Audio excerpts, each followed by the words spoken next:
Praise for Aaliyah. She was like blood. Me and her together had this chemistry. I kinda lost half of my creativity to her. It's hard for me to talk to the fans now. Beyond the music, she was a brilliant person. The most special person I ever met. Timbaland, producer, rapper. She was like one of my daughters. She was one of the sweetest girls in the world. Quincy Jones, producer, arranger. Aaliyah was the first person to embrace Destiny's Child. She was so sweet always. One of the most beautiful people I've ever known. Beyoncé Knowles, Destiny's Child, singer, actress. I love you Aaliyah, and you're forever missed. Missy Elliott, singer, rapper. She was the best person I ever knew. I never met a person like her in my life. Wherever we were was like our little party in our own little world. Damon Dash, CEO, Roc-A-Fella Records. She was one of those individuals that would light up a room. She always greeted you with a smile. P. Diddy, CEO, Bad Boy Entertainment. I think I speak for all of us standing here when I say she was definitely one in a million.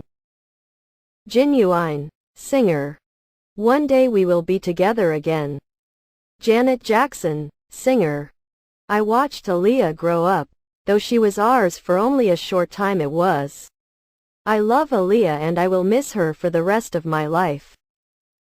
Gladys Knight, singer, actress. She was my girl, we've always been friends. It hurts. Lil' Kim, rapper. I think it was fly that she took chances on her music. Just the softness of how she sang over those hard-ass beats. It was something different. Jermaine Dupri, producer, rapper. She could sing. She wasn't a studio singer. When you heard her live, she sounded the same way she did on her album. She was about to become a mega superstar. Eve, rapper. We were just getting to know her as this funny, engaging person. Star in the truest sense of the word. Amy Dubois Barrett, editor-in-chief, Honey Magazine.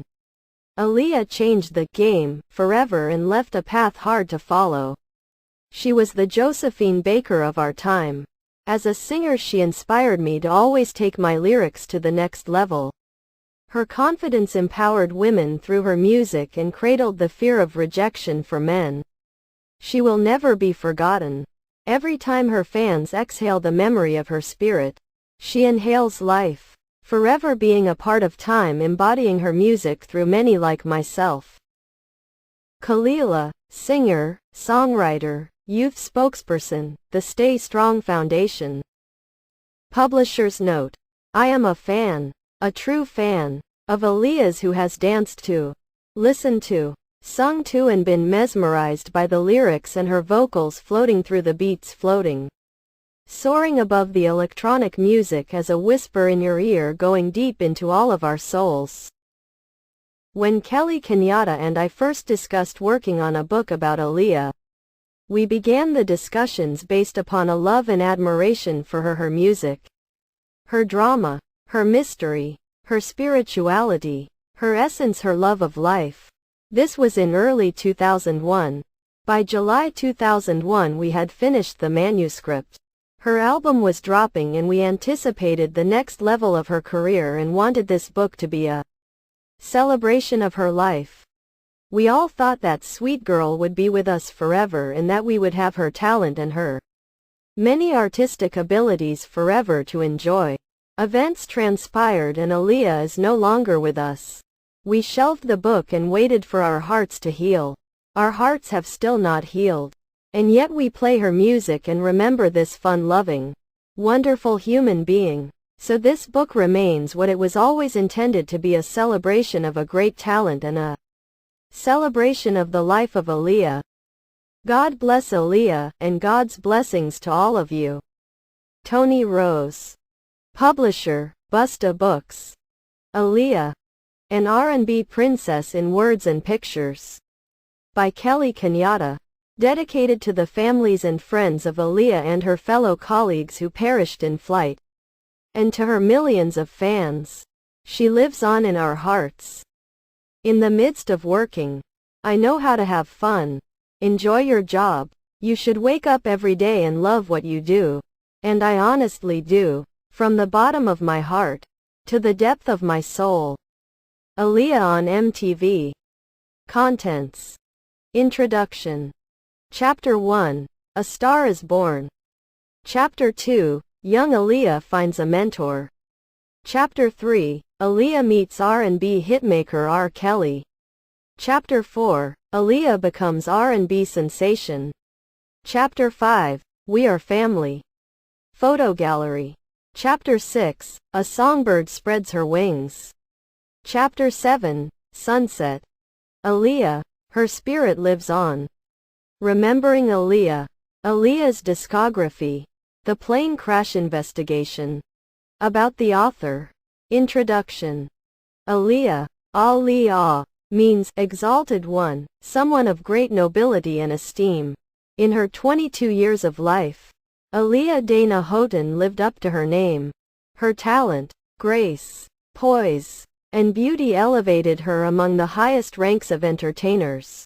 Her kindness and generosity epitomized humanity.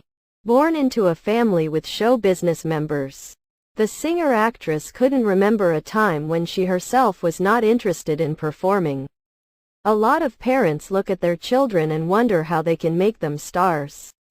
In the case of Aaliyah, well, she was just born to be a star and her parents didn't have to push her at all. Her biography is a story of sacrifice and dedication, of being disappointed but bouncing back. Aaliyah had that something extra that super successful people have. The ability to dust herself off and try again, because no one knew her abilities and believed in her the way she did.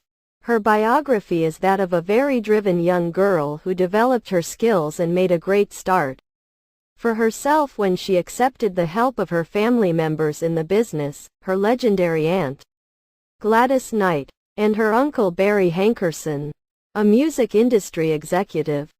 This is the coming-of-age story of a young artist who became a major force in music and acting. It chronicles a star who, like her own favorite entertainers, Whitney Houston, Janet Jackson and Gladys Knight, was destined to become an American icon. The sun has set on this magnificent young woman, but she forever lives in the hearts of fans worldwide. Aaliyah truly is one in a million. Chapter 1. A Star is Born. Aaliyah Dana Houghton was born January 16, 1979, in Brooklyn, New York, to parents Michael and Diane Houghton. Her brother Rashad, who was 2 years older than she, welcomed her into their family and would cherish his younger sister forever. When Aaliyah was 5, the family moved to suburban Detroit, Michigan. The children lived charmed lives. They were good kids who reveled in each other's company. They played together and like most older brothers, Rashad was protective of his sister.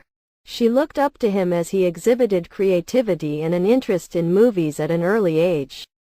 Aaliyah was developing a passion for show business, too. She liked dancing and singing. She danced whenever her mom put on her favorite Johnny Mathis records and she snuggled up next to Mom to watch the Oscars. Her dreamy eyes glued to the television set. The young girl was in awe of the glamour and entertainment of the Oscars ceremony. When Emmy nights rolled around, it was no different. She watched the stars strut their stuff. All the hottest stars from Michael Jackson to Madonna to En Vogue. At some level at a young age, Aaliyah started to believe she also could command an audience the way popular entertainers did.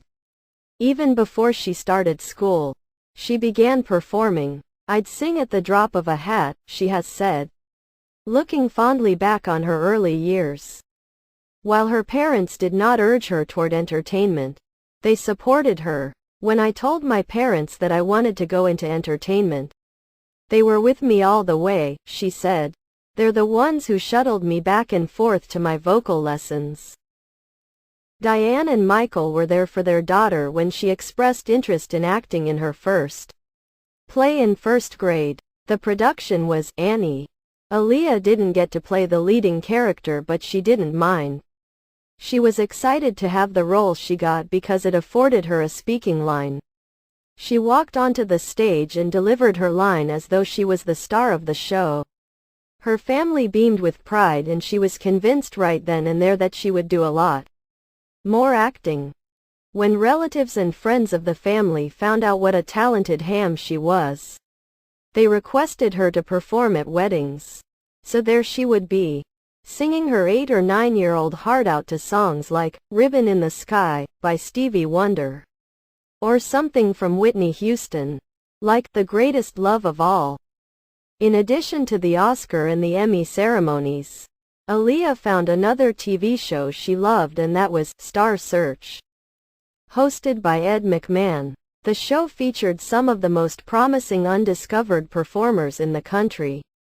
It gave Destiny's Child, Say My Name, a chance, and others who went on to be super successful, including Britney Spears, Oops, I Did It Again, Justin Timberlake of NSYNC, Bye, Bye, Bye, and Christina Aguilera, Genie in a Bottle.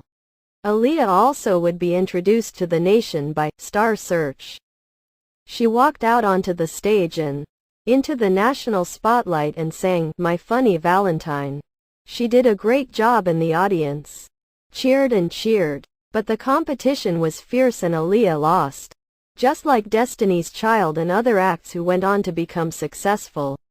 Ed McMahon was charmed by the little girl and wished both she and her competitor could have been named winners. McMahon said, "There's a thing you can see when somebody walks out on the stage. I call it fire. They've got that inner fire, which has nothing to do with the schooling, nothing to do with the teacher, nothing to do with the parents. There is a desire in that person to please the audience. You see enough of it to recognize it. And that's what I saw in Aaliyah." The seasoned entertainment show host couldn't have been more right. Aaliyah's primary drive came from one place. Aaliyah, this is something I truly love in my heart. When I was 9, I'd be asking my parents, did anybody call for me to do anything? Single quote quote.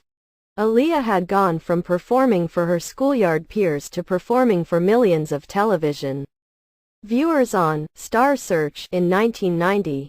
Although she didn't win, she had gotten a taste of national prominence and was captivated by it. She continued to hone her vocal skills, learning lessons in charity early on. She often performed at Detroit's Operation Get Down, which was co-founded in the 1970s by her uncle. The community organization offered shelter and support to the homeless, youth development programs, GED assistance, and family emergency services. Chapter 2. Young Aaliyah finds a mentor. Aaliyah's spirit was soon rejuvenated after her loss on the national television show, partially with the help of her Aunt Gladys Knight, who was married to her uncle Barry Hankerson. It has been said Gladys discovered Michael Jackson and his brothers, first called the Jackson 5 and then the Jacksons.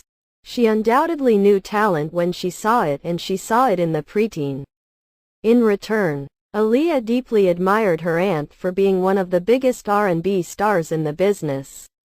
Gladys was a beautiful, down-to-earth woman, and Aaliyah knew she was blessed to have a close relationship with such a legendary entertainer. Gladys knew the ups and downs of show business, so she could teach her young niece a lot. Like Aaliyah, soulful singer Gladys fell in love with performing when she was a child. 2. She and her brother and their cousins formed Gladys Knight and the Pips, which today are a part of the Rock and Roll Hall of Fame. By the time Gladys was 17, the group's Every Beat of My Heart was one of the top L0 singles in the country in 1961. They went on to make other top 40 singles, including Letter Full of Tears and Giving Up. One thing Gladys recognized in Aaliyah, other than her talent, was the fire that Ed McMahon had seen in her. Gladys had that fire herself because she and the Pips had wanted success beyond the top 10 and top 40. They wanted a #1 hit. It happened, but not until they made important career moves. With the first being moving to the Motown label. The company was the label of mega stars like the Supremes, Marvin Gaye and the Temptations. Gladys Knight and the Pips recorded hits like the original version of I Heard It Through the Grapevine, It Should Have Been Me, and If I Were Your Woman. Their biggest hit came in 1973, when Neither One of Us became the national chart's #2 song. Later at Buddha record label, the group got its first #1 hit with Midnight Train to Georgia, I've Got to Use My Imagination, and Best Thing That Ever Happened to Me also became hot singles, although they never reached #1. By the time Gladys took Aaliyah under her wing, the soul singer had acted in 2 feature films, 20 Bucks and Pipe Dreams, so in addition to giving her advice about the music world, Gladys could share her Hollywood stories as well. Aaliyah was a good student, observing Gladys and heeding her advice. She decided she wanted to go on the road to perform in Las Vegas with her aunt, but first she'd have to get her parents' permission. Michael and Diane talked it over. Their daughter was doing extremely well academically and was an all-around well-adjusted, good kid. She was safe with her aunt. When they gave Aaliyah the go-ahead, it would have been hard to find a happier girl anywhere in the world. The thought of performing in glitzy Las Vegas with her aunt was dizzying. This time Aaliyah was not disappointed. She performed with Gladys for a week and the audience enjoyed her performances and gave them big rounds of applause. She fell more in love with the art.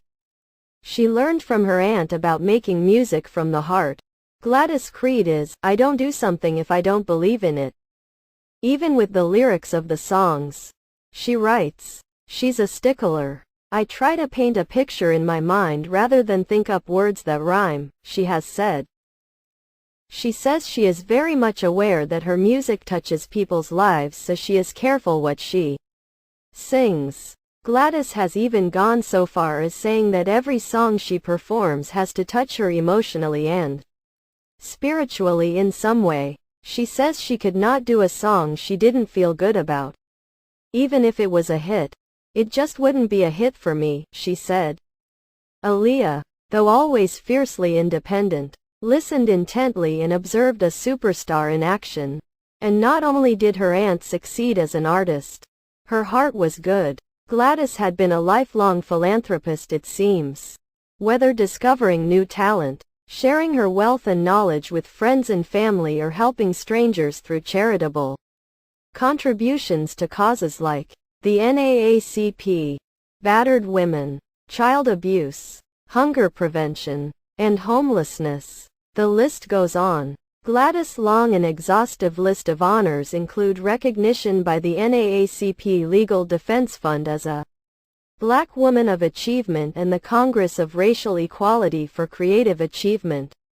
She received the B'nai B'rith Humanitarian Award and an honorary doctorate degree from Shaw University. Aaliyah came off the road very inspired. Uncle Barry was so impressed with her maturity and capabilities that he introduced her to executives at both Warner Brothers and MCA Records. They liked her singing and told her so. But Aaliyah was very young. Not even a teenager yet. The age where most record labels are not willing to take the risk. But they encouraged her to stay in school and to stay in the business because she would one day make it big. She heeded all the good advice she was getting. She continued to sing and act in local shows and productions. At the end of junior high school, she was so psyched that she applied to the Detroit High School for the Performing Arts. She sang Ave Maria in Italian and impressed the judges enough to be easily accepted. But that was just the beginning of a monumental year for Aaliyah. So much lay ahead for her. Chapter 3. Aaliyah meets R&B hitmaker R. Kelly. Barry Hankerson was having a great deal of success in the music industry. He was managing the careers of some very talented artists and producing their albums. One of those artists were Robert Kelly, a 20-something R&B singer from Chicago. R. Kelly and Aaliyah's paths would cross, and for years it would be almost impossible for anyone to carry on a conversation about her without mentioning him. R. Kelly and public announcement exploded on the music scene in 1992 with Born Into the 90s, produced by Barry, and soon became one of R&B's hottest new acts because the album was an instant hit. R. Kelly was a heartthrob who, standing 6'1" and buff with a smooth melodic voice, made women scream the way Marvin Gaye and Smokey Robinson had the generation before. There were a number of bad boys, and if R&B were to name one, it would have been R. Kelly. He mesmerized female audiences with his lyrics, which were sensual and seductive. He had everything going for him. He was a superb vocalist. But he was more than that. He played several instruments and wrote songs. He produced soulful melodies with a mix of funk and hip-hop beats. Born Into the 90s was an instant R&B smash. Radio DJs constantly played Honey Love and Slow Dance. Hey Mr. DJ. Quote. On rhythm and blues stations from coast to coast, R. Kelly crooned. Both Honey Love and Slow Dance became #1 R&B hits. Dedicated rose up the pop charts to number 31. Kelly was enjoying his success, but his work schedule was oftentimes grueling. While his first album was heating up the chart, he and other key players at the label strategized about his next big move. The following year he released 12 Play, which would eventually sell more than 5 million copies and establish him as one of the R&B superstars of his era. The first single, Sex Me, went gold shortly after it was released, but the record that would become synonymous with R. Kelly was Bump and Grind. Women went crazy when the knowing words flowed from his lips to soulful beats, allowing them to conjure up the most sensual images imaginable. The radio stations turned up the airplay for him to declare there was nothing wrong with a little bump and grind. The single rose to #1 on the R&B chart and seemed to take a permanent spot. It stayed there for 12 hot weeks. The country crossed over to bump and grind the hit to the #1 position on the pop chart, and it stayed there for an entire month. R. Kelly was rising at Godspeed to stardom, but he didn't intend to settle at singing. He wanted to showcase his producing talents. Barry considered introducing him to Aaliyah as an artist to produce. She was quickly coming of age. She was beautiful and mature looking for her age depending on what she wore. She could well have inspired R. Kelly's definition of a hattie. Or at least the title. R. Kelly, who was in his mid-20s, did not admit to a physical attraction to Aaliyah when they first met. But he did admit from Jump Street the girl had talent, having grown up listening to artists like Stevie Wonder and Luther Vandross. Aaliyah knew quality music, so she was a huge fan of R. Kelly. She was excited when she learned she would be allowed to perform for him, but also nervous. What would she sing? Would she dance, too? What would the self-ascribed shopaholic wear? Baggy pants, dark glasses, headgear, sneakers. Her closets were brimming over. Aaliyah was a very reserved girl at times. Would her star quality shine through during her informal audition with the R&B star?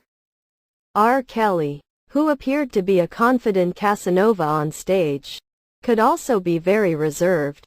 He might very well have been just a little nervous about meeting the brainy and attractive, well-bred young niece of his executive producer. Would she be a brat?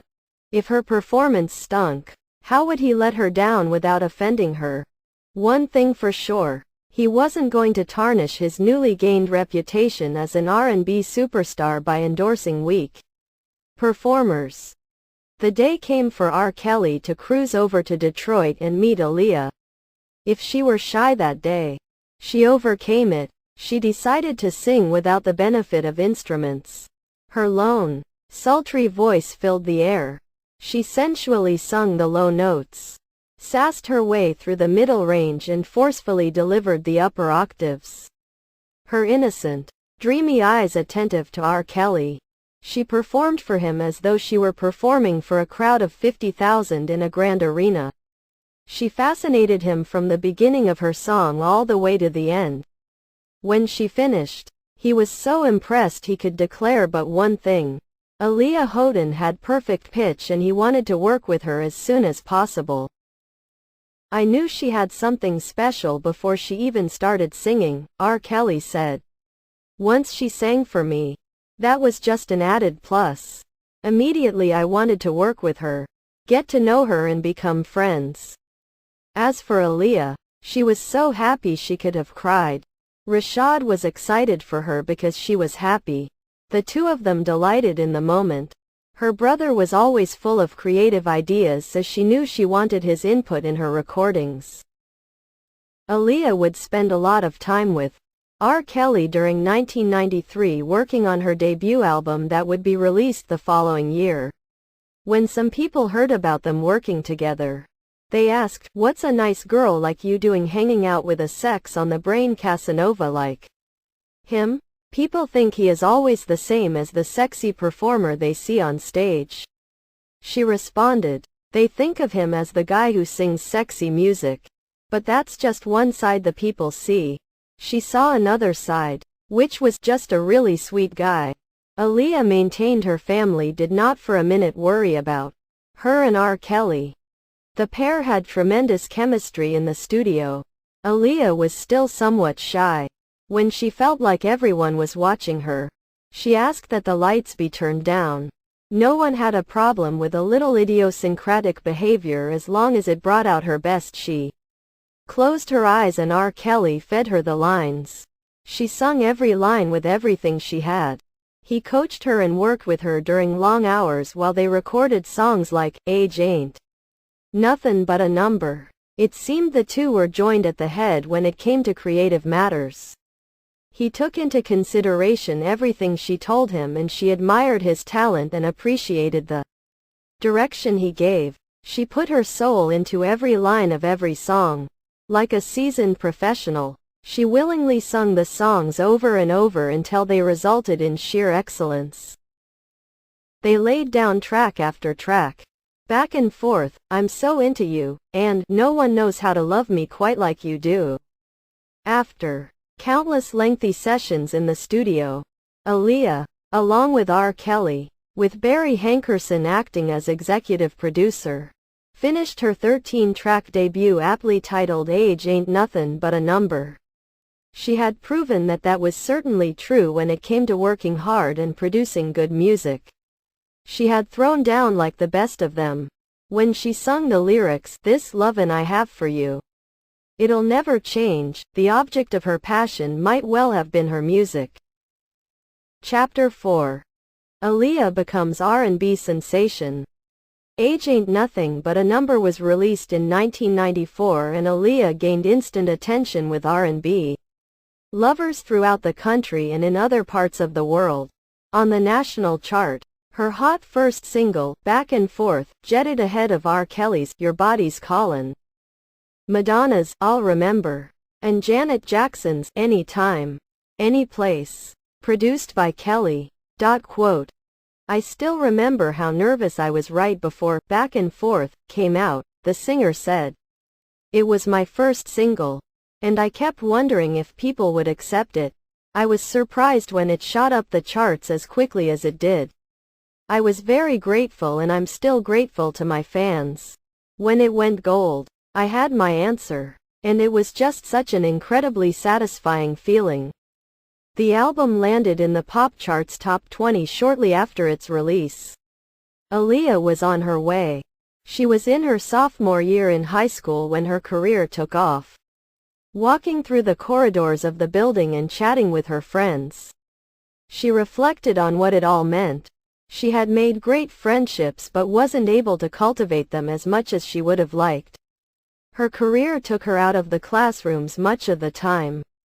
It was also hard on her to maintain her nearly perfect grade point average. But education was number one with her, so she found time to excel in music and in school. After all, She hoped to one day go to college and then on to graduate school and receive a doctorate degree in music history. Aaliyah hired a tutor. Sure, her friends missed her, but they didn't change the way they treated her. And being the unaffected person that she was, she didn't let the business affect her negatively. She stayed the same sweet, likable girl she always was. As for her family, everything was agreeable because she was doing a good job. Her parents were proud and so were her school teachers and administrators. The school had just opened in 1992 and Aaliyah was the first student to become a professional. She made everyone proud. Meanwhile, her friendship with R. Kelly was becoming closer. He was her favorite artist at the time and she was his favorite artist with whom to collaborate. One balmy day in July of 1995, Aaliyah arrived at Bet Studios to tape a show with him. The two wore matching Mickey Mouse shirts and identical baseball caps, an outfit that made people around the set talk. Being a fun-loving, mild-mannered and unsuspecting girl, Aaliyah laughed and told anyone who asked that they were on their way to Disney World. The pair had important traits that made them exceptionally compatible. They were both reserved, very talented and unpretentious. They shot hoops together and Aaliyah ribbed him when she won. She talked openly and honestly about her desire to go on tour with him, to write songs with him and to sing duets. "We are so close because we are down to earth," R. Kelly once said. "We don't trip. Sometimes you can get caught up in this music and it can trap you. It can change your personality if you're not careful. That's one thing my mother would always tell me. And that is what I always tell Aaliyah." Fans wanted to know exactly how close the mentor and his street but sweet protege were. When asked about her love life, the teenaged Aaliyah simply said there was definitely someone special in her life but he couldn't say who it was. R. Kelly's adoration for her was evident. "I can just look at her and write a song," he declared. "Because she is that pure." While Aaliyah might have been that pure, young and innocent, she quickly realized she was under the adoring, yet sometimes critical and fierce gaze of the public eye. She responded like a show business veteran. Though never behaving harshly, she still refused to take a licking from the public's sharp tongue. One of the first issues she dealt with was whether she was good or just getting by off her affiliation with R. Kelly. Her maturity, quiet confidence and humility shined through. "I know having him on the single, back and forth, helped me get attention," the soft-spoken, sophisticated girl said. "Without him it would have been harder to get airplay. I'm just thankful for the break. If I had no talent and had nothing to offer, I'd probably feel funny if people were giving him all the credit. But I know I can sing and a lot of the success is because of me." The public has a way of testing its up-and-coming stars and it did just that to Aaliyah. Despite the more than 10-year age difference between her and her mentor, despite the fact that she was a minor, people speculated there was a romantic link between them. The "Age Ain't Nothin' But a Number" title to her album didn't help her case. The rumors peaked the summer after the album was released. From nightclubs to business offices to beauty shops and playgrounds, the buzz was that R. Kelly and Aaliyah got married. The reports found their way to radio stations and a few major newspapers and magazines. Some reported that a marriage license had been issued to the R&B stars. Teenage boys who adored the young singer expressed disappointment. Women fans of the mid-20s sex symbol expressed shock and disbelief. But the reports were never confirmed by the singers or by their publicists. A Jive Records Chicago branch manager said, "They're not married. You don't see no ring on her finger, right?" He attributed the story to media hype. "Robert has reached a level now where he's going to get a lot of rumors. The more successful he is, the wilder they'll get. I know Robert and Michael Jackson were talking about this. Things get crazy and they get out of hand at a certain point." Aaliyah responded by saying, "We're really cool friends. But it's a friendship. And it will continue to be a friendship. People waited to see the outcome, but nothing ever came of that talk. Aaliyah later admitted that was a hard time in her life. It was hard for me. But my family sat me down and told me, "You don't have any privacy. You really belong to the public. And you are under a microscope all the time." And at 15, it was hard, but it helped put things into perspective. That's just something that goes with the territory. In the future, Aaliyah's name would be linked with any number of handsome, eligible bachelors, but she maintained her privacy as best she could. In some ways the experience made her stronger. She drew much of her strength and support from Rashad, with whom she was still exceptionally close. "He's always been there for me," Aaliyah said of Rashad. When she had problems, she shared them with him. Being older than she, he gladly shared his wisdom with her. They discussed everything from relationships to video concepts to what to wear on stage. They even sat side by side and wrote songs together. Rashad guarded her closely, and people who didn't know them wondered if he might have been her manager, perhaps a bodyguard, or even her publicist, being the practical joker that she was. Aaliyah told them he was her creative consultant. It started as a joke, but the title stuck. The year after releasing her album, she spent much of her time on the road nationally and internationally, with Rashad traveling with her as much as he could. She was overjoyed and stunned in Japan to find kids singing every word to her songs. "Aaliyah, Aaliyah, Aaliyah," Parisians yelled out, even before she went on to the stage. Touring was every bit as exciting as she thought it would be. She performed all across Europe and in Africa. People everywhere showed her love. Chapter 5. We Are Family. Aaliyah meets Missy Elliott, Timbaland, Ginuwine and Magoo. It was the early 1970s, and a pretty 3-year-old played outdoors in the historic city of Portsmouth, Virginia, with summer breezes playing gently in her hair. The child toddled about her yard pulling trash container together to build a stage. Visions of young Michael Jackson singing and dancing perhaps swirled in her head. As she busily moved the crates around, she noticed the carloads of people passing by. Her public. Some were neighbors. Some were people who lived across town. Still others were tourists beckoned by the cool blue flag that flies over the city, known for its Southern hospitality. Motorists streamed in to see the 18th century buildings, the Norfolk Naval Shipyard, and magnificent ships passing throughout the city's waterways. An added treat they didn't expect was to see a girl so little standing on top of a makeshift stage, singing to the top of her voice for them. The drivers would slow down or stop, then reward the talented child with applause. Born Melissa Elliott on July 1 in Portsmouth, Missy misdemeanor Elliott was a charmer right from the start. She was born years before Aaliyah Houghton, in a different part of the country, and into a different lifestyle. But the two girls had a few key commonalities that would one day bring them together in a friendship as close as that of some sisters. They had star quality. They were extremely talented and ambitious, but yet unpretentious. They envisioned their success, and they had mothers who believed they could fly. Missy's mother, Pat, said, "People would ride past our house, and they were just so thrilled to see a little girl like that singing her heart out. Every day, she'd have a new song. And when I'd walk out to the mailbox or the clothesline, I'd just let her sing." Missy misdemeanor said, laughing, "When I was little, I used to sit in a room, take my mother's broomsticks, line up my dolls and sing.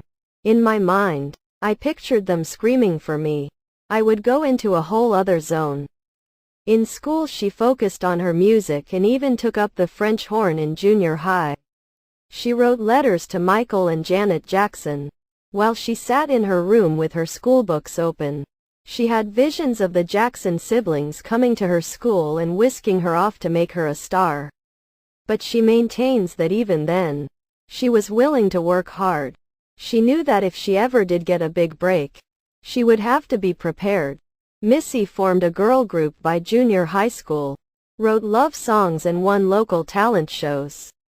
Often clad in Calvin Klein jeans, Missy Elliott was a fashion plate who showed a happy side at school. She became popular with classmates and was voted class clown. She graduated in 1990 and decided not to go to college. But Manor High's class clown was nobody's fool. She became part of a girl group called Sista and pursued stardom with all the enthusiasm her straight-up peers put into college.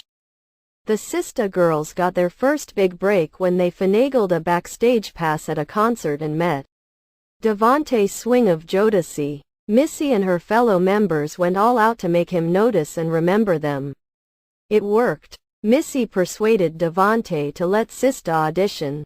When he agreed, she asked friend Timbaland Mosley from Portsmouth to do the original music for her demo tape. Devontae flew the now-defunct Sista up to New York to see the full spectrum of what the girls could do. Missy laughs when she talks about the old days. We thought we were too hot. We tried to look just like Jodeci during that audition. We had our pants tucked in our boots. We had begged our mothers to get us these outfits. We even had our canes. We thought we were four hot Devontaes, she said. Missy's meeting with Devontae Swing did not result in instant stardom, but it did open some important doors for the ambitious performer.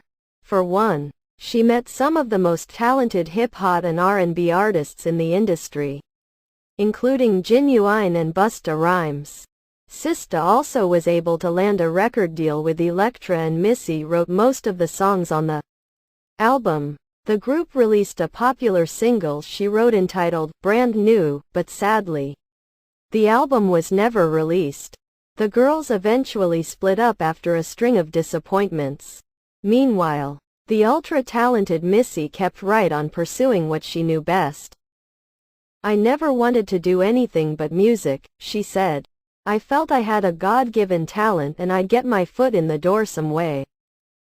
The album deal fell through, but Devontae recognized creativity in Missy's writing and producing skills and circulated her name and Timbaland's in influential circles. When Timbaland came on board with Missy, he brought his cutting-edge, funky sound he calls The Matrix, which distinguishes itself by its double-time beats, hot multi-layered grooves and creative sound effects. No doubt about it, Missy and Tim were each other's perfect complement. People started to call for songs or ask Missy to rap on something. It would be years before she made her first album, Supa Dupa Fly, in 1997. Meanwhile, she was one of the hardest working, behind-the-scenes artists writing hip-hop and R&B. She wrote hit after hit and found a natural chemistry and working relationship with producer Timbaland. In 1993, she also rapped on Jodeci's Don't Waste Your Time. That year, she wrote Sweaty for Jodeci and co-wrote the group's Want Some More. By 1995, Timbaland and Missy were already becoming known for producing songs that distinguished themselves from the rest. Aaliyah noticed them and she really liked that about the duo. They were not copycats. She despised people who didn't have their own style. Timbaland and Missy were fresh.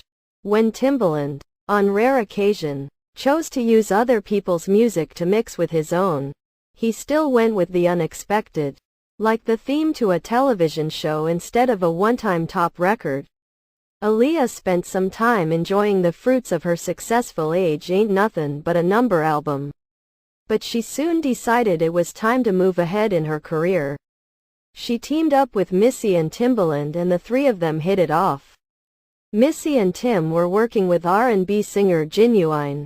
Magoo, a rapper and Tim's childhood friend, also worked closely with them. All five would bond and form friendships that would last for years to come. They even called themselves a family, with Timbaland being more or less the leader. Aaliyah, whom he quickly came to adore as a little sister, was baby girl. So Aaliyah found herself among a group of sexy eligible bachelors and, of course, Public gossip was abundant. She wasn't surprised. Mostly rumors circulated about her and Handsome Genuine, but the rumors were just that. Rumors. Genuine had known Aaliyah from working with Barry Hankerson. Genuine also knew the public invasion of her privacy had hurt her deeply before. Would a high-profile relationship be the best thing for her now? Probably not. Instead of dating her, he became protective of her. They were close friends. She went through a lot at a young age, Genuine said. I made up my mind that I was not going to step to her like that. It worked out better that way. Because we are friends and we can act silly. We can't be in the same room without making fun of somebody or laughing or talking about somebody. Aaliyah and I just enjoy each other's company. Good chemistry was running high all throughout the studio and they all made dynamic music together. Missy later said Aaliyah made her feel like a superstar when actually she had not sold a single record yet.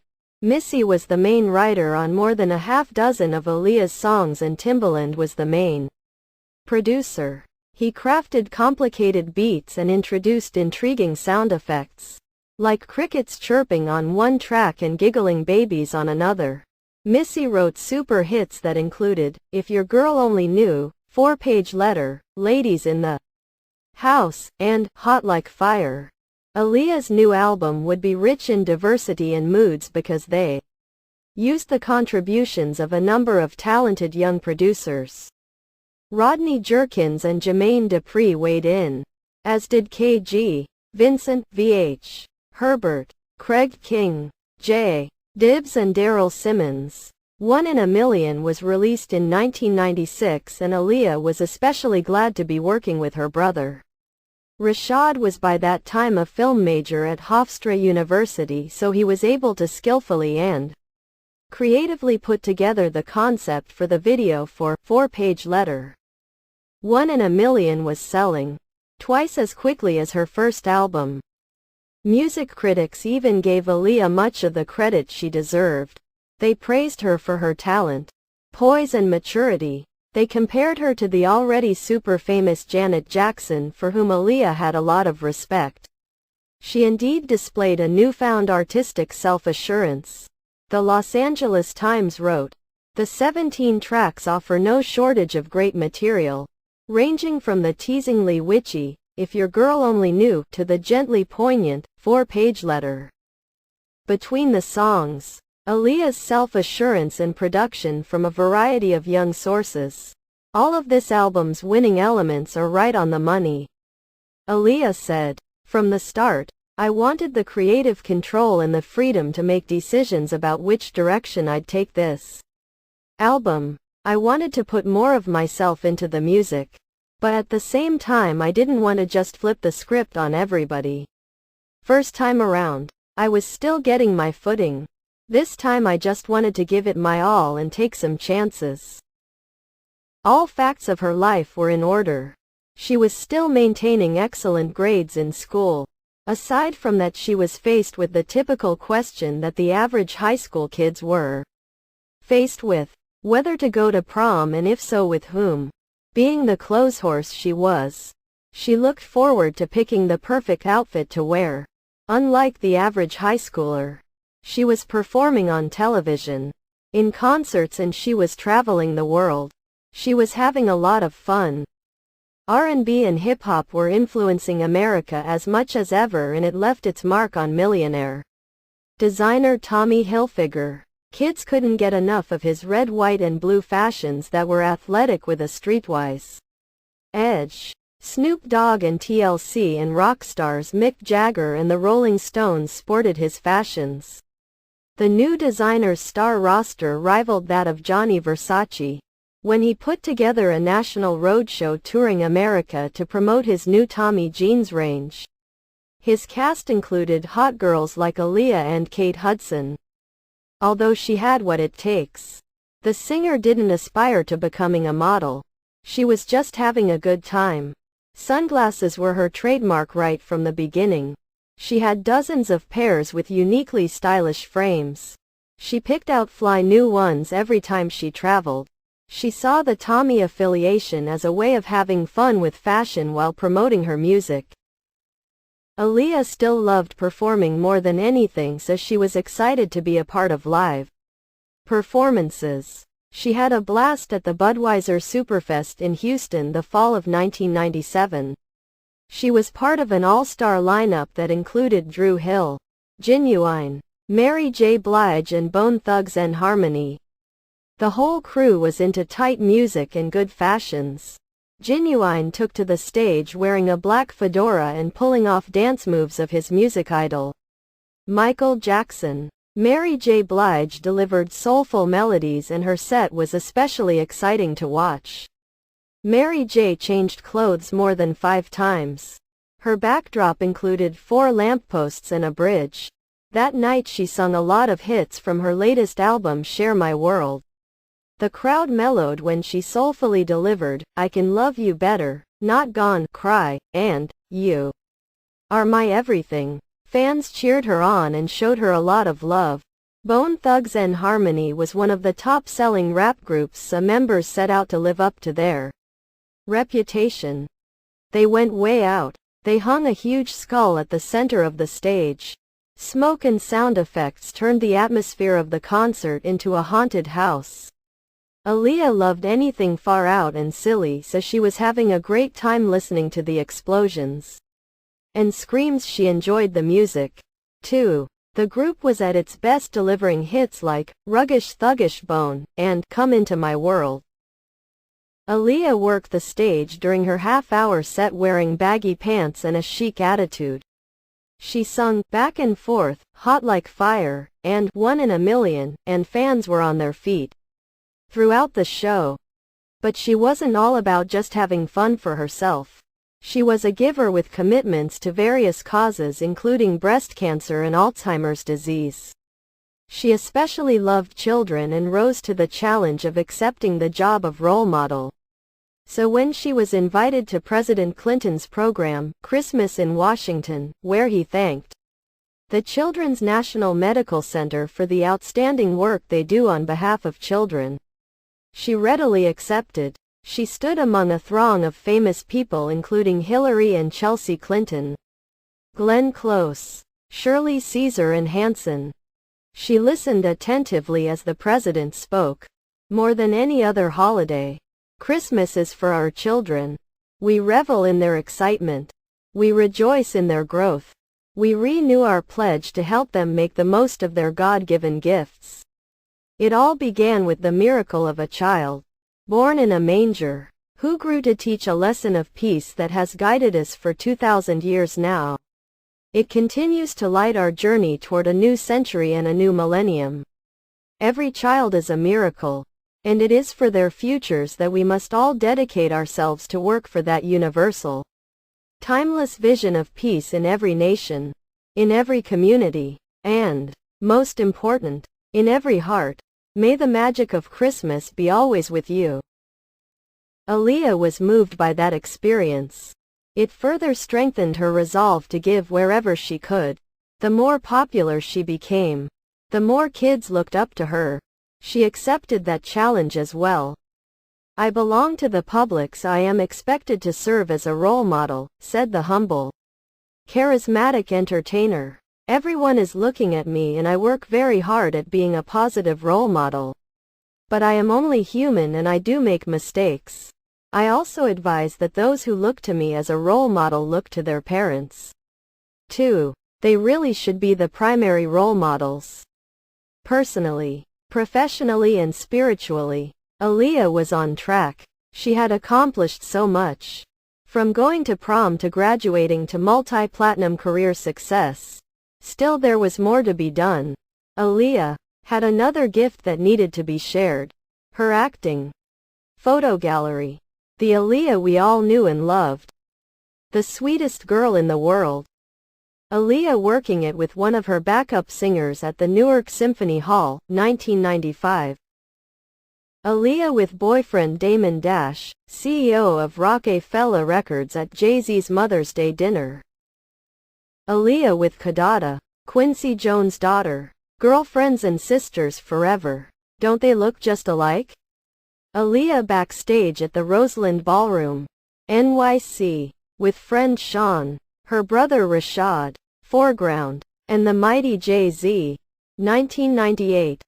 Two of the most beautiful women in the world. Stacey Dash from Clueless and Aaliyah. Aaliyah had many friends. Aaliyah with her biggest fan and music collaborator, Missy Elliott at the Puck Building, NYC, 2000.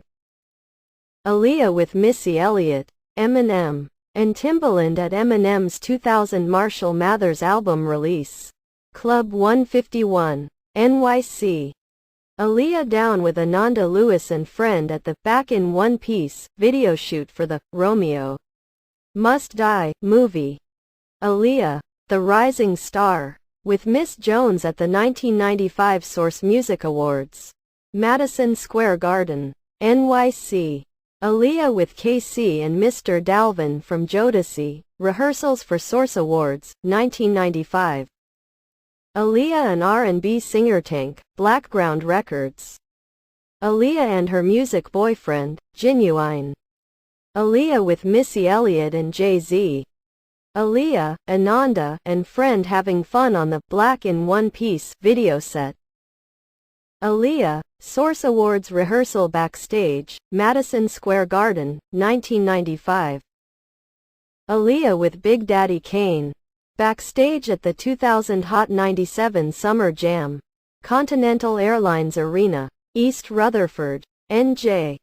Aaliyah and Andy Hilfiger celebrate Tommy Hilfiger's birthday at the Penthouse 450 in New York City.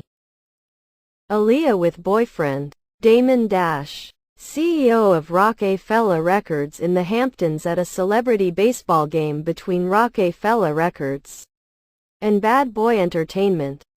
Aaliyah, safe at base. Aaliyah posing with Death Row Records t-shirt at Source Awards, Madison Square Garden, 1995. Baby Girl.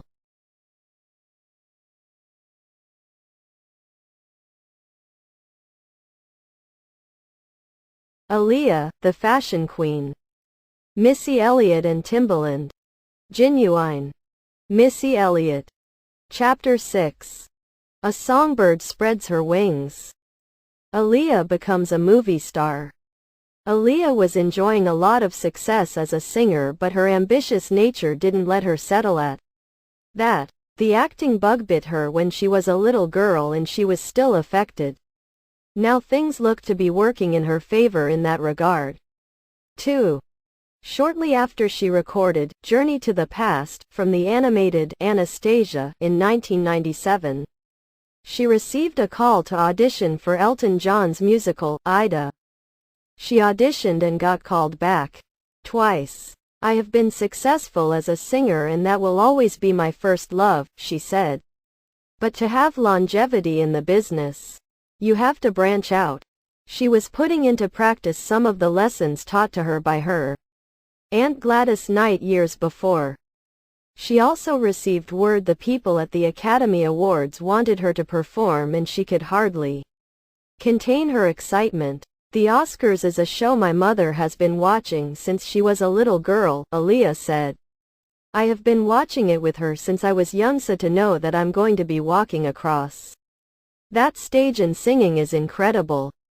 This was even an occasion to wear a dress, and she once said, I tell people that unless it's absolutely necessary, you won't catch me in a dress. But this is definitely an event where I'm going to wear a gown. Aaliyah, like other stars, could have had most any designer custom make a dress for her, but she didn't. She went to a nearby mall and found a sleek, dark evening gown. She performed in front of a world television audience alongside Michael Bolton and Trisha Yearwood, among a crowded field of stars. Her beautiful voice and stunning appearance managed to set her apart from the rest. People everywhere took notice. If they didn't know who Aaliyah Houghton was before, they were likely to remember her from then on. The acting world seemed to be calling her name louder and more clearly. In addition to recording for the Anastasia soundtrack, she recorded for the Dr. Dolittle soundtrack, She earned a Grammy Award nomination in 1999 for its track, Are You That Somebody?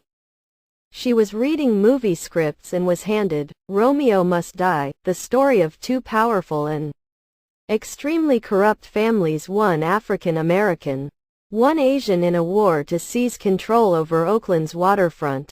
The two leading characters were Han Sing, a tough Chinese martial artist aiming to avenge his little brother's death, and Trish O'Day, a principled, strong-willed girl from the rival family. Amid all the rivalry, backstabbing, fighting, shootouts and revenge killings, and to the dismay of their families, Han and Trish find themselves falling for each other. Aaliyah knew right away she wanted to bring the character of Trish O'Day to life. Her lucky pillow, which she nicknamed Wilson, was getting a lot of attention from her over the years, but she needed the comfort of Wilson more than ever before. Visions of herself in the role of Trish consumed her as she lay quietly on her pillow at night.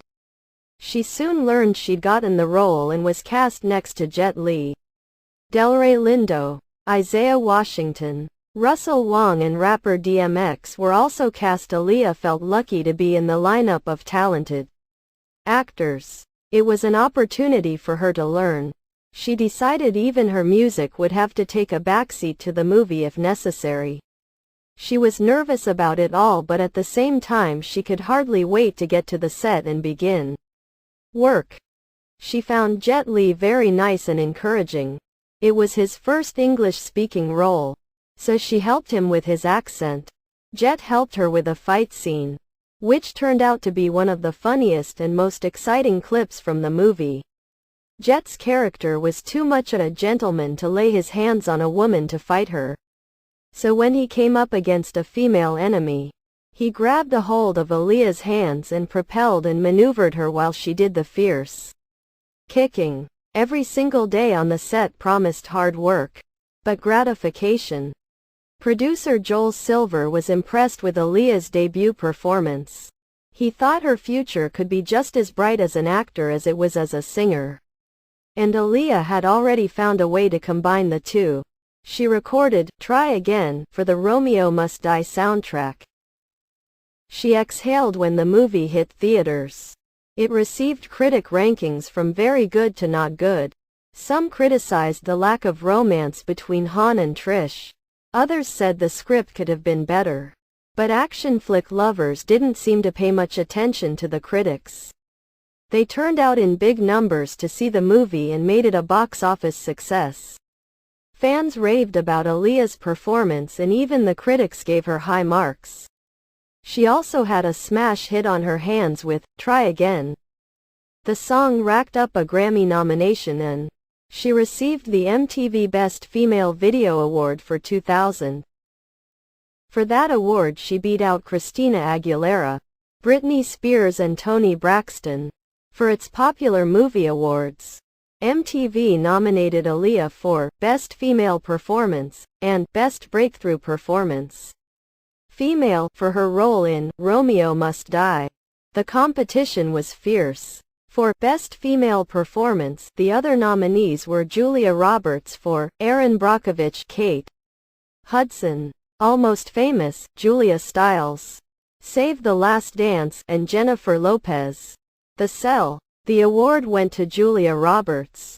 For Best Breakthrough Performance Female, she was up against the talented Zhang Ziyi, Crouching Tiger, Hidden Dragon, Erika Christensen from Traffic, Anna Faris from Scary Movie, and Piper Perabo from Coyote Ugly. Erika Christensen won that award. But Aaliyah was so impressive in her debut role that she was cast as a character named Z in two other of Joel Silver's upcoming productions, Matrix 2 and Matrix 3. She soon did much of the shooting for Matrix 2. She also got the big role of Akasha, the 4,000-year-old Egyptian vampire in Queen of the Damned, the movie version of the book by one of her favorite writers, Anne Rice. Aaliyah jokingly commented that she would have to tap into my evil side to play Akasha. The vampire was the mother of all vampires. very powerful, very spoiled, very regal. This movie would likely provide her biggest acting challenge yet. But she was up for it. She boarded the plane for Australia where the crew would spend 4 months making the film. Again, she was impressive. Michael Reimer, director of Queen of the Damned, told Teen People, "Every day I'd come home from the set and say to my wife, 'That girl is amazing.'" She was playing a 4,000-year-old ancient Egyptian vampire. So she had to learn an accent. She had to learn how to fly on the wire rigs. She had to wear very painful contact lenses and teeth, which she had to learn to speak with. She had a very skimpy costume. And we were out shooting all night in the freezing cold in the Melbourne winter. This girl would do take after take and never complain. Never get grumpy or impatient. She was just the straightest, sweetest, most even-tempered person I've ever worked with. Aaliyah, in all her hard work on the set of movies, had not released a CD for 5 years, although she had contributed to a significant number of albums by other artists. Her fans were eager for her to release her own. Acting had consumed a lot of her time and she missed the studio, too. So while she was filming her movies, she collaborated on a third album when she could find time. She had become much more demanding of herself so she wouldn't be rushed into putting out an album just because she was expected to. It was in the works for a while. She worked with Timbaland and a host of new talent including Budda, Rapture and Seats, and J-Dub.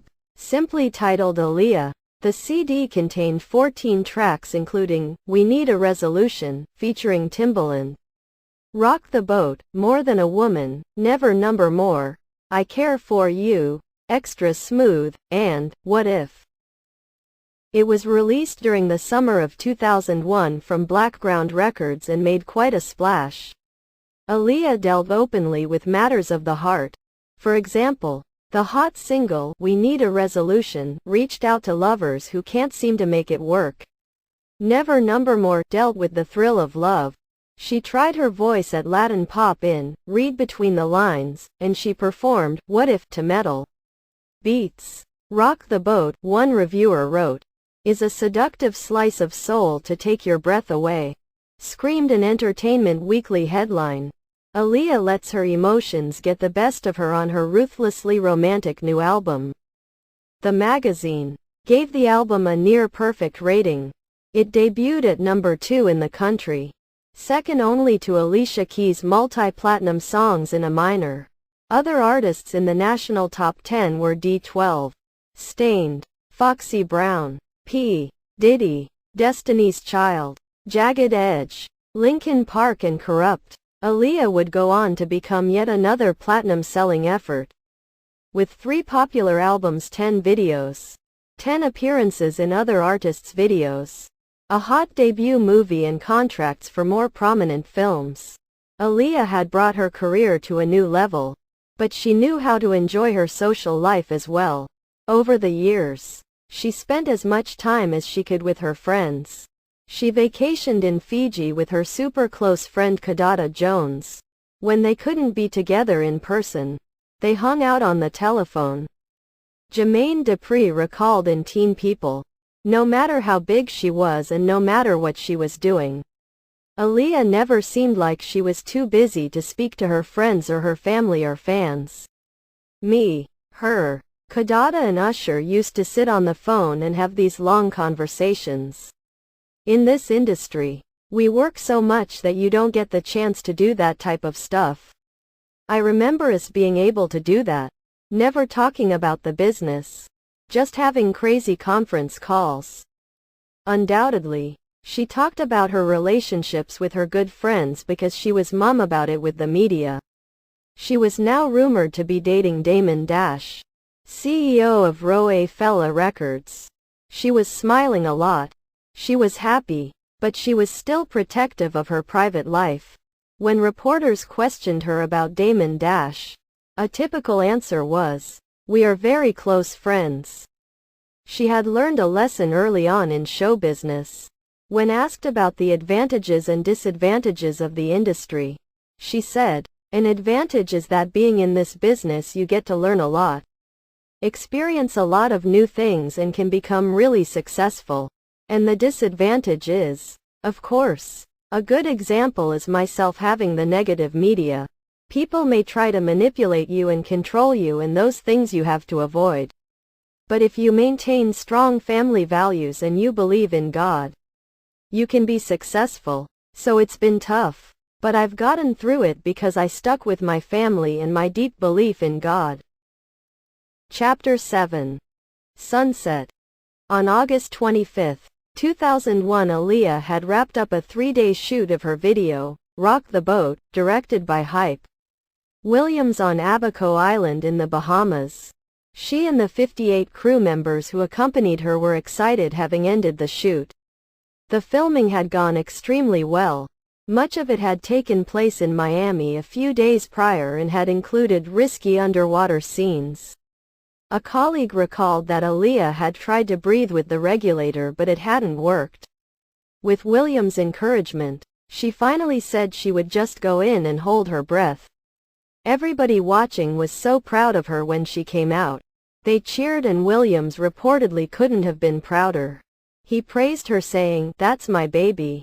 That's my Lily." Makeup artist Stacy Mossop described to Entertainment Weekly the atmosphere of the video shoot on August 25 on Abaco Island. "It was upbeat, a family situation, with the cast and crew gathering in Aaliyah's room between takes. Every chance Aaliyah came down from taping, they were inside that room playing cards and joking around. I was sitting at the stern and there's a window that looks into her room.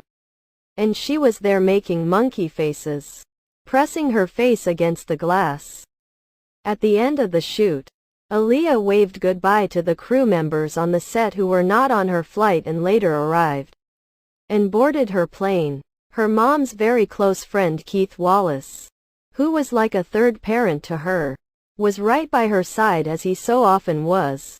6 other crew members boarded the plane, which was later determined to be grossly overloaded and out of balance, lifted off from Marsh Harbor International Airport at 6:50 p.m. and had risen about 40 feet before it crashed into a marsh. No one survived. In addition to Keith and Aaliyah, the others who perished were Gina Smith, Aaliyah's product manager at Blackground Records; Douglas Kratz, Virgin Records director of video production; bodyguard Scott Gallen; hair stylist Eric Foreman; hair stylist Anthony Dodd; makeup artist Christopher Maldonado; and pilot Luis Morales.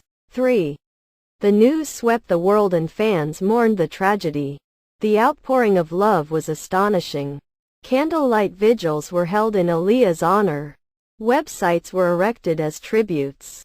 Thousands and thousands of grief-stricken fans posted their thoughts and goodbyes on internet message boards. R&B stations played her music continuously. BET immediately produced tributes for her. AJ and Free, the hosts of 106 and Park, found it hard to hold it together as they emotionally recounted their personal experiences with Aaliyah, interviewed her stunned friends, played her videos, and talked to shaken fans in the audience. MTV also honored the artist, as did other television stations. Major magazines scurried to package features on her. In the R&B and hip-hop communities, the attention that Aaliyah's passing away got rivaled that of Princess Diana of England. And Aaliyah was remembered 6 days later in a funeral ceremony befitting a princess. The evening before Aaliyah's burial, fans started gathering in New York City near the Frank E. Campbell Funeral Home, which also arranged the funerals of the Notorious B.I.G., Jacqueline Kennedy Onassis, and John Lennon. They continued to come until the crowd numbered over 1,000. "I haven't slept all night," Nima Koran, 21, told a reporter. "I haven't really slept since it happened. I've been taping everything on the news. I want to get every piece of her." Koran's remarks seemed to be the sentiments of the entire crowd.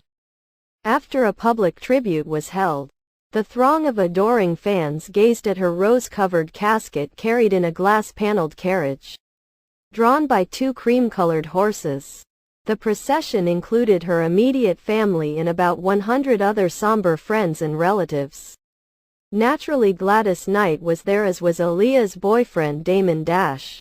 So were Missy Elliott, Timbaland, Genuine, Jay-Z, Sean P. Diddy Combs, Lil' Kim, Mike Tyson, Maya, Usher, Joel Silver, Hype Williams, Delroy Lindo, Tank, and other industry friends and dignitaries. Inside the church, the choir sang Ave Maria.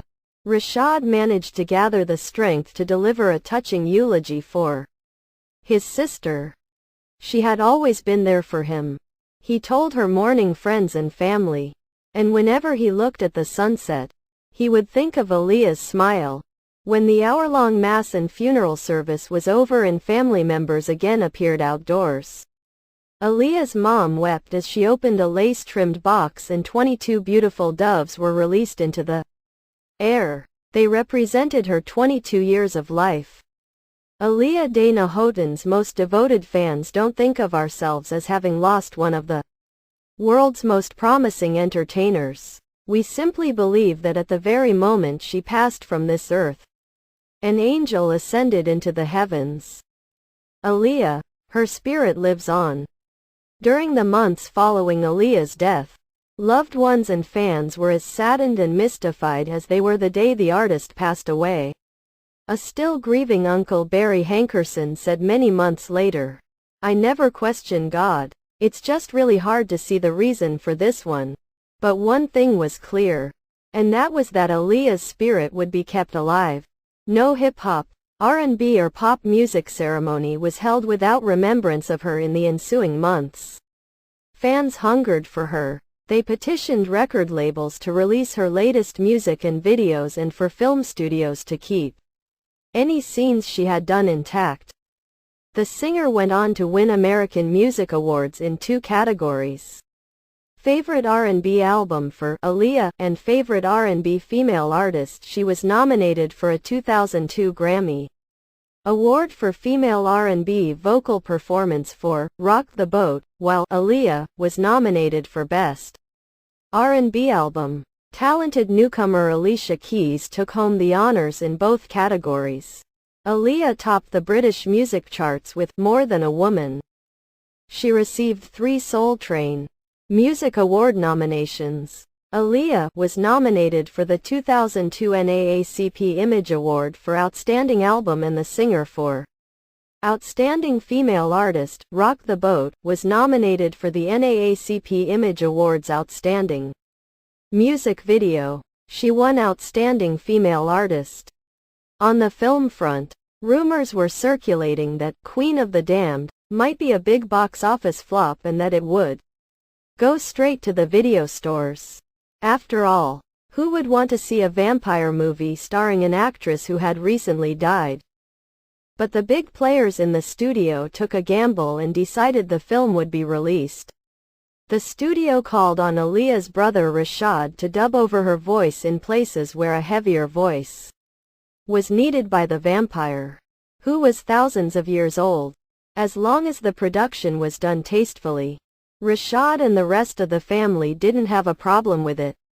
It was Aaliyah's last performance, he pointed out, and she wanted it to be a success. When movie critics viewed the film, many of them were unkind, though negative comments were directly mostly toward other aspects of the film and not Aaliyah's performance. She had earned high marks for Romeo Must Die, and also for Queen of the Damned. The movie was released in more than 2,500 theaters 6 months after the performer died. Her fans arrived in droves on opening day to see the long-awaited movie. Warner Brothers, which released the movie, noted that the audience was made up of 30 to 40% women under the age of 25. Certainly most of the men eagerly anticipated the lovely and talented actress's performance, even those who had only recently learned of who she was. During the first part of the film, The audience was amused and horrified by Lestat, Stuart Townsend, who awakened in the millennium and transformed himself into a rock star. Posthumously, Aaliyah took a bow as Akasha about an hour into the film when she was stirred by Lestat's thunderous music. Akasha radiated and commanded the screen. Beneath the full headdress, breastplate and fangs, she was clearly a powerful, beautiful and sexy being who knew exactly what she wanted and how to go about getting it. She teamed up with Lestat to rule the world, destroying everything and everyone in sight with flames. Akasha left fans gasping when she herself was engulfed by the fire but walked away in slow motion. Aaliyah wasn't on-screen as much as fans would have liked, but when she was, she wowed her public as the 6,000-year-old vampire. After the first weekend, headlines looked quite different from the scathing movie reviews that had preceded them. Aaliyah's Queen of Damned draws first blood, and Queen rises to the top spot, newspapers announced. The movie was #1 at the box office, bringing in $15.2 million in its first days. It knocked Denzel Washington's John Q to #2. Kevin Costner's new movie, Dragonfly, opened in third place. 6 months after Aaliyah passed away, the R&B princess reigned as queen. She was a walking creative being, so she put her soul into acting just as she did into her music. Her art was very important to her, but when the cameras stopped rolling, she was just another wonderful, young, enthusiastic woman. Queen of the Damned, co-star Stuart Townsend. Remembering Aaliyah, Blackground is devastated with the loss of our queen. The example she showed young people will be sorely missed, and we hope her short time on Earth will be an inspiration to young people all over the world. We are equally distraught by the passing of our Blackground family members Gina Smith and Keith Wallace. Their hard work and dedication were an invaluable contribution to the success of Aaliyah and Blackground. Our prayers go out to all the families. Blackground Records. I'm literally praying every day for her family, because to lose a child is like losing a leg or an arm. Shirley Caesar, gospel legend. I've never met her, but I was devastated when I heard.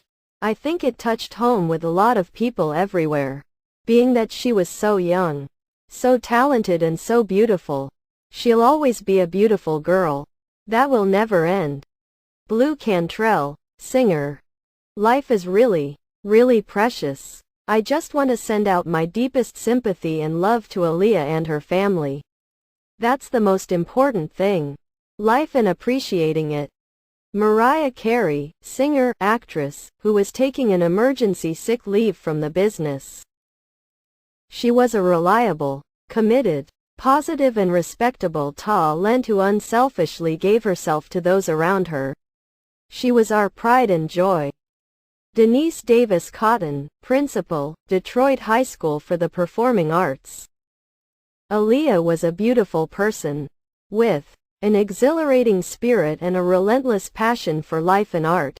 Her memory and her artistic contributions will forever be with us. Our prayers go out to her family, and to the family and friends of those who lost their loved ones in this tragic accident. Creative Artists Agency. She was the best person I ever knew. I never met a person like her in my life. Every day that we were together, we cherished every memory. Every day was a special event, whether it was going to a store or going to a movie or just sitting in a house.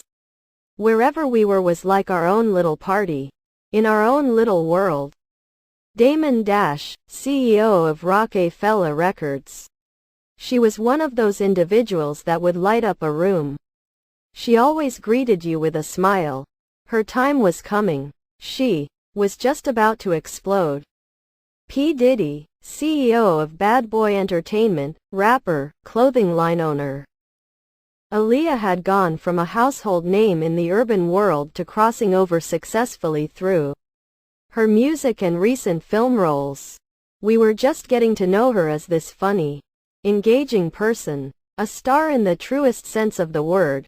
Also, there aren't that many strong, making it happen females for young women to look up to.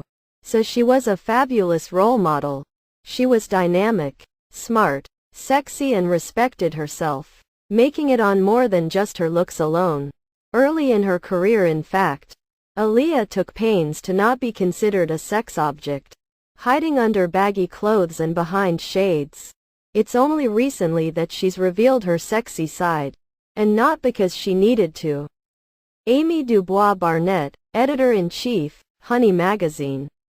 I think it was fly that she took chances on her music. Just the softness of how she sang over them hard-ass beats. It was something different. Jermaine Dupri, producer-rapper. I didn't write anything. I just felt like I had to come from the heart. And I love you, Aaliyah, and you're forever missed. Missy Elliott, singer, writer, music executive at Aaliyah Tribute MTV 2001 Video Music Awards. She was a beautiful sister, both inside and out. Aaliyah was an exemplary role model and inspiration for young people around the world. Aaliyah raised the bar by setting a positive, new standard for women in the music industry. May she rest in eternal peace. Egypt, television, radio personality.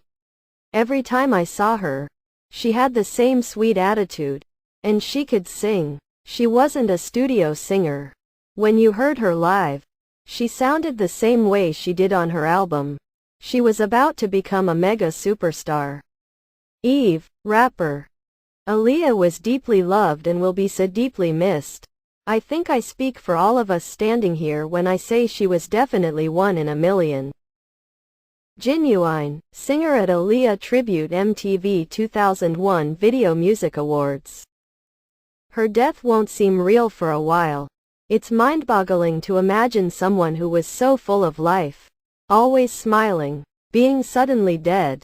This is definitely the end of something, and not just the life of one individual. This is a deep moment to ponder. Stacy Gueraseva, former editor-in-chief, One World. Aaliyah's family is devastated at the loss of their loving daughter and sister. Their hearts go out to those families who also lost their loved ones in this tragic accident. Houghton family statement. I am truly happy to have been given a gift like you, Aaliyah. Rashad Houghton, the artist's brother, aspiring filmmaker, fighting back tears during Aaliyah Tribute MTV 2001 Video Music Awards. The world will never get to see how her gift could have developed, and that is truly a loss. Ernie Isley, singer. One day we will be together again. Janet Jackson, singer-actress. She grew like crazy from the time I worked with her to the stuff she's doing now. Rodney Jerkins, music producer. No one could find a bad word to say about her. She was my girl. We've always been friends. It hurts. Lil' Kim, rapper. She was like one of my daughters. She was one of the sweetest girls in the world. She vacationed with me and my family together in Fiji. I loved her and respected her, and I am absolutely devastated. Quincy Jones, producer, arranger and composer, father of Kadada, one of Aaliyah's closest friends. I watched Aaliyah grow up, and with the rest of the world, saw her achieve success with her very special and unique talents. From an early age, I knew she had enormous talents. An intrinsic gift. She brought joy to my heart, and I felt blessed to encourage and support her professionally and personally as she strove for each new goal. Her star had just begun to shine so brightly, though she was ours for only a short time. What a time it was. I love Aaliyah, and I will miss her for the rest of my life. Gladys Knight, singer-actress. We eventually saw it. TV news. The whole tour bus was all in tears. Aaliyah was the first person to embrace Destiny's Child. She was so sweet always. And she was one of the most beautiful people I've ever known on the inside as well as on the out. She was so sweet and talented, and it's just tragic. It's very sad. Our makeup artist was also on the plane. Every night we pray for her family and everyone else's family. Beyonce Knowles, Destiny's Child, singer, actress. I accept this award for her. Because she was so talented. I know she would be up here someday. Accepting this Lena Horne Award. So here's to Aaliyah. Patti LaBelle, singer, at Soul Train Lady of Soul Awards. I heard of the devastating news and am deeply saddened. She was a wonderful and talented artist who will be missed by everyone whose lives she touched. Jet Li, actor martial artist. She was young. She was talented. She knew what she wanted. And she was smart enough not to get caught up in drugs and alcohol and all that stuff that fame sometimes gives you. Stephanie Lowry, fan, sophomore, Rufus King High School in Milwaukee. I just saw Aaliyah last Monday. She was on my radio show. She was glowing almost. She seemed really happy. When something like this happens, you can't be angry. It's just sad. It's awful. But I was talking to a friend, and he said that she's going to live forever now. I liked that he said that. It made me feel better. She's going to be a legend for our generation, our Princess Diana. So graceful. So sweet and so encouraging. Angie Martinez, DJ and rapper. I was blown away at how friendly she was. At a photo shoot, she was concerned about how I was, if I was feeling okay. If I was uncomfortable. You don't get that from many stars at her level. And I was really impressed by that. She had such a full career ahead of her. It's truly sad. What struck me about her was how down to earth she really was. She was just an angel of a human being. Mark McGrath, singer. It's a real tragedy. I think the world is better because she was around. She is definitely going to be missed. Somebody so young and so beautiful and so talented who was just about to show us how she can be a super duper star. Brian McKnight, singer. There's a thing that you see when somebody walks out on the stage. I call it the fire. They got that inner fire. Which has nothing to do with the schooling. Nothing to do with the teacher. Nothing to do with the parents. There is a desire in that person to please the audience. You see enough of it to recognize it. And that's what I saw with Aaliyah. Ed McMahon, Star Search, host. In hip-hop there are so many stupid people who toy with the idea of death. It's a painful awakening when real life intrudes and removes someone of genuine heart and worth. Robert Morales, journalist, editor. Life, positivity, humor, sex appeal. That's what we're about. That's what Aaliyah was about. Barbara O'Dare, managing editor, Teen People. Aaliyah visited our morning show recently for an in-studio interview. Her warm and genuine spirit lit up the room. She was a talented, gorgeous, articulate, graceful and classy lady. I was horrified when I heard the news of her untimely death. I'm comforted by knowing that Aaliyah didn't suffer, and that her spirit is resting with God. My thoughts and prayers go out to her family and the families of the other passengers who also lost their lives. We will truly miss Aaliyah, our beautiful angel. Russ Parr Morning Show with Olivia Fox. I had the great fortune to meet her a few times. Aaliyah was a beautiful girl, a beautiful spirit. Keanu Reeves, actor, Matrix, star. Aaliyah was a young queen. Michael Reimer, director of Queen of the Damned. She was a beautiful woman. Jill Scott, singer. Aaliyah reached down somewhere and found this place where she could be this incredible actress. She was a fantastic girl. Joel Silver, producer of The Matrix. I took her around to radio stations when she was younger, and she was very mature for her age. One of her parents was always with her. I remember meeting her father the Saturday night she played the Apollo opening for Blackstreet. They were all so nice. Then one other time, we had just done Hot 97, and we went to McDonald's to eat. Who was there but MC Light? And Light kept telling her, "You're dope." Of course. Aaliyah was saying the same to her. They were so happy to meet each other. My favorite song of hers was, "Let Me Know." I used to run that record all the time. She just sounds so beautiful. So sweet. And that's what she was. Eric Skinner, former promotion executive at Jive Records. She was like blood. And I lost blood. Me and her together had this chemistry. I kinda lost half of my creativity to her. It's hard for me to talk to the fans right now. Beyond the music, she was a brilliant person. The most special person I ever met. Timbaland, music producer, singer, rapper, screenwriter. She was like my lil' sis. She'd come up and put her arm next to me like, "Listen, we gonna make this song together. I don't want you to do just one verse and it's over. We gonna do the hook together." Tretch, rapper. It's just sad because she's supposed to be here. What soothes my soul is that she was able to live out her dreams and a lot of goals while she was here. Tyrese, singer.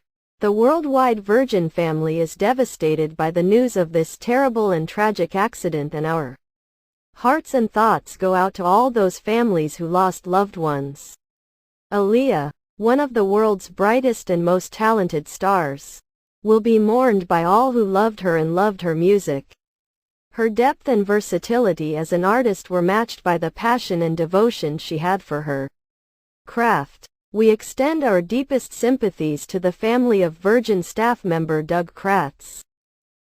Virgin Records. She made the dullest party exciting. Usher, singer.